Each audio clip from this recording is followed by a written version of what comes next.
खुलुमबाय बड'लेण्ड इंखं टेलिभिजन स्टुडिय'आव आं ललिता गयारी दिनै मोनाबिलिनि गाहाय रादाबफोराव दं। आसाम सरकारा 11,236 बिजाथिफोरनो थिसनथाइलाइ रानदों। 26,000 थिसनथाइयाव माबा मोनसे बेले-बेजे जायोब्ला बै सानखालिनो सरकार नागारगोन बुंदों हिमन्त बिश्व शर्मा। आसाम सरकारनि मावफारियाफ्रा दुर्गा फुजानि सिगांनो दान बान्था मोनगोन। तिनिसुकियाव ISI नि एजेन्ट हमदों। आसामाव आरोबाव सानै PFI नि सोद्रोमा हमदों। बर्मायाव दुलाराय आसाम ओंखाम संग्रा गौथुमा खुद्रिसारदों। आसामनि सिखोन-साखोन गामि रांसाफारायाव इच्छानि बांग्रावारि सोदोब बिहुं मावबादा। बागानपारा नया बस्ति सुबनखाता गाहाय लामानि थासारिया जोबोद गाज्रि, खुंथाया नुनानैबो नुयै बायदि थादों। बर्मा पुलिसआ थसे मैदेरनि हाथाइ बोखांदों। दानिया फैदो आबुं रादाबाव।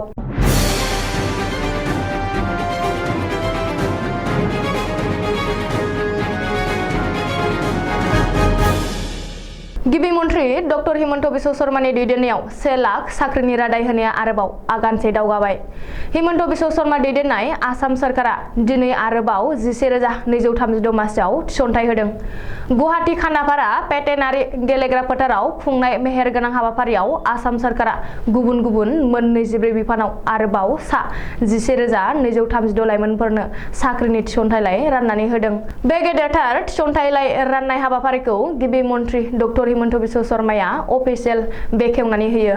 बे हाबाफारियाव आसाम सरकारनि गासैबो केबिनेट मन्थ्रिफोरजों लोगोसे माखासे MLA, आसाम सरकारनि गुबुन बिफाननि गोजौ थाखोनि सोरखारि मावख'गिरिफोरा बाहागो लायो। मख'नो गोनांदि साख्रियाव थिसनथाइ होनाय हाबाफारिया बिमा गंगा बादि गोग्गो आरो गोथार जानांगोन होननानै बुंनायजों लोगोसे सिगाङावनो रादाय होखानाय बायदियै आसाम सरकारा सिगाङाव हिमालय हाजो गसंथेयोब्लाबो 1 लाख साख्रिखौ होगोन होननानै दिनैनि थिसनथाइयाव राननाय हाबाफारियाव गिबि मन्थ्रि डक्टर हिमन्त बिश्व शर्माया गावनि बिबुंथियाव बुंथिदों। गिबि मन्थ्रिया बुंबावनाय बादिब्ला रायजोआव साख्रिनि गेदेर बाजार सोलिदोंमोन। बेखौ सुस्रांनो आरो गोग्गो खालामनो थांनायाव माखासे नेवसिनायजों मोगा-मोगि जानो गोनां जादों। टेट आनजाद खुंनाय समावबो दोलोनि गेजेरावनो हेंथा खालामदोंमोन। दिनै गिबि मन्थ्रि एबा सोलोंथाइ मन्थ्रि थायाबाबो रायजोआव गोग्गोयै थिसनथाइ होनाया दाहारा जागायजेनबाय। बिमा गंगा बादि गोग्गो आरो गोथार जानांगोन पुलिसनि थिसनथाइया।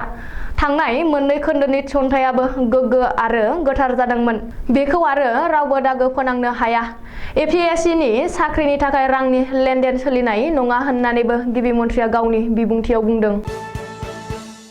26,000 थिसनथाइयाव जुदि माबा मोनसे बेले-बेजे ओंखारो जों बै सानखालिनो सरकार नागारगोन। बे बाथ्राखौ बुंदों आसामनि गिबि मन्थ्रि डक्टर हिमन्त बिश्व शर्माया। मख'नो गोनांदि 26,000 थिसनथाइनि सायाव भिक्टर दासजों लोगो माखासे सुबुङा होनाय अजदखौ लाना रायजोनाङै गोख्रों दान्थे-बिदान्थेया सोलिगासिनो दं। नाथाय 26,000 थिसनथाइयाव माबा मोनसे बेले-बेजे मोनब्लानो सरकार नागारगोन होननानै गिबि मन्थ्रि डक्टर हिमन्त बिश्व शर्माया दिनै 11,236 थिसनथाइ होनाय हाबाफारियाव बुंदों। बबेखानि आसामाव हेंथा खालामनाय सानफोरा बारग'लांनाय दानख'थायारि साननायफ्रा दा जायगा गैला होननानैबो गिबि मन्थ्रिया बुंदों। बेखौबो मख'नो नांगोनदि गिबि मन्थ्रिया दाबि खालामनाय बादिनो 26,000 थिसनथाइया गोग्गो आरो गेबेङै जानायखौ आसामनि साफ्रोम सुबुङानो हास्थायदों। नाथाय गिबि मन्थ्रिया दाबि खालामनाय बायदियै 26,000 थिसनथाइया बेसेबा गोग्गो आरो गेबें जायो बेखौ समाजो खोन्थागोन। मानोना 26,000 थिसनथाइनि सायख' आनजादा जालांनायनि उननिफ्रायनो माखासे बेले-बेजे जानाय आरो दालालनि लबि सोलिनायनि गोख्रों अजदफ्रा सिखांनायखौ ससियेल मिडिया आरो खौरां बिजोङाव नुनो मोन्दों। आसाम सरकारनि मावफारिया एबा साख्रिआवलाफोरनि थाखाय मोजां खौरां। बे खेबाव दान जोबनायनि सिगांनो दान बान्था मोनगोन। आसाम सरकारनि गासैबो सोरखारि मावफारियाफोरा दुर्गा फुजानि थाखाय दान जोबनायनि सिगांनो दान बान्था मोनगोन। बे दाननि एबा सोलिफु दाननि दान बान्थाखौ 29 सेप्तेम्बर खालिनो मोननो हागोन आसाम सरकारनि सोरखारि मावफारियाफोरा बे बाथ्राखौ फोसावदों आसामनि गिबि मन्थ्रि डक्टर हिमन्त बिश्व शर्माया मख'नो गोनांदि फैबाय थानाय दुर्गा फुजा फोरबोखौ लोब्बा लाना आरो सोरखारि बन्द'खौ नोजोर होना रायजो सोरखारनि साफ्रोमबो मावफारियाफोरनो दान जोबनायनि सिगांनो दान बान्था होनो थांखि लादों होननानै गिबि मन्थ्रि डक्टर हिमन्त बिश्व शर्माया ससियेल मिडिया फेसबुक आरो टुइटाराव फोसावदों बबेखानि आसाम सरकारनि साफ्रोमबो सोरखारि मावफारियाफोरा सोलिफु दाननि दान बान्थाखौ 29 सेप्तेम्बरावनो मोननो हागोन होननानैबो गिबि मन्थ्रि डक्टर हिमन्त बिश्व शर्माया फोसावदों ओरैहाय गिबि मन्थ्रिया ससियेल मिडियायाव बे बाथ्राखौ फोसावनायनि उनावनो आसाम सरकारनि साफ्रोमबो सोरखारि मावफारियाफ्रा रंजाखांदों आरो गोजोननाय फोरमायदों अल कायदा आरो आनसारुल्लाह बांला टीमनि हेंथायै रायजोआव गोख्रों अपारेशन सोलिगासिनो थानाय समावनो बे खेबाव ISI नि एजेन्ट हमनो हादों तिनिसुकियाव ISI नि सासे एजेन्ट हमनो हादों तिनिसुकियानि हटेल सेफायाराव सासे सन्देह गोनां ISI नि एजेन्ट हमदों सुलुङाव फोरमायथिनाय बादिब्ला तिनिसुकिया हटेलनि सेफायाराव भारतारि आर्मि आरो तिनिसुकिया पुलिसा जथाय अपारेशन खालामनानै ISI नि एजेन्टखौ हमदों हमजानाय ISI नि एजेन्टखौ कर्नाटकनि हुबलिनि थागिरि महम्मद हायात होननानै सिनायथिनो हादों रिपर्ट बादिब्ला रैखाथि बिफाना महम्मद हायातजों लोगोसे बिनि बिसि सामिना याकुबखौबो हमदों बबेखानि रैखाथि बिफाना तिनिसुकियायाव हमनो हानाय सन्देह गोनां ISI नि एजेन्टनि बागै बांसिनै मिथिनो थाखाय जेरा सोलिगासिनो आरो बिनि सायाव नायबिजिरनो जागायबाय होननानैबो मिथिनो हादों आसामाव आरोबाव सानै PFI सोद्रोमा हमदों आसाम पुलिसनि स्पेशल ब्रान्चआ रायजोनि गुबुन गुबुन जायगानिफ्राय सानै PFI सोद्रोमाखौ हमनो हादों बेजों लोगोसे आसामाव दासिम गासै 12 PFI सोद्रोमाफोरखौ हमनो हाबाय रिपर्ट बादिब्ला आसाम पुलिसनि स्पेशल ब्रान्चआ करिमगन्ज आरो गुवाहाटीनिफ्राय आरोबाव सानै PFI सोद्रोमाखौ हमदों आसामाव गोदानै हमजानाय सानै PFI सोद्रोमाखौ काहिलिपारानि SOU थानायाव दोननानै नायबिजिरग्रा फसंथानफोरा जेरा खालामनानै दिनै बिजिरसालियाव हाजिर खालामो मख'नो गोनांदि NIA एबा नियाया मैया बिस्तिबारखालि हादरनाङै PFI नि हेंथायै गोख्रों अपारेशन खालामनानै 100 निबो बांसिन PFI सोद्रोमाफोरखौ एरेस्ट खालामदों बरमायाव दुलाराय आसाम ओंखाम संग्रा गौथुमा थोरसि खुरै खोस्लि लानानै खुद्रिसारदों बाक्सा जिल्लानि बरमायाव दिनै दुलाराय आसाम ओंखाम संग्रा गौथुमनि आइजोफ्रा थोरसि खुरै खोस्लि बायदि लानानै तिहु बरमा गुदि सोलोंथाइ खोन्दोनि मावखुलि मोखाङाव खुद्रिसारदों दुर्गा फुजानि सिगां बनास मोननांगौनि दाबि खालामना आरो थांनाय 9 दाननिफ्रायनो दिन्दां जानानै थानाय दान बान्थाखौ थाबैनो आरो दुर्गा फुजानि सिगां गासैखौबो होजोबनांगौनि दाबि खालामना दिनै दुलाराय आसाम ओंखाम संग्रा गौथुमा गोख्रों खुद्रिसारदों आरो सोरखारखौ दाबि खालामदों आसामनि गासै मोन 11 थागिबि ट्राइबेल हारिनि रावखौ लानानै सोदोब बिहुं सुजुनो थाखाय गवालपारा जिल्लानि बयनिख्रुइबो साबसिन हामसिन सिखोन साखोन गामि रांसारपारायाव थागिबि जनजाति साहित्य सभा आसाम एबा गुसुङै इटसाया बांरावारि सोदोब बिहुं मावबादा खुंदों सानथामनि बे मावबादाखौ 22 सेप्तेम्बर बिस्तिबार खालिनिफ्राय जागायनानै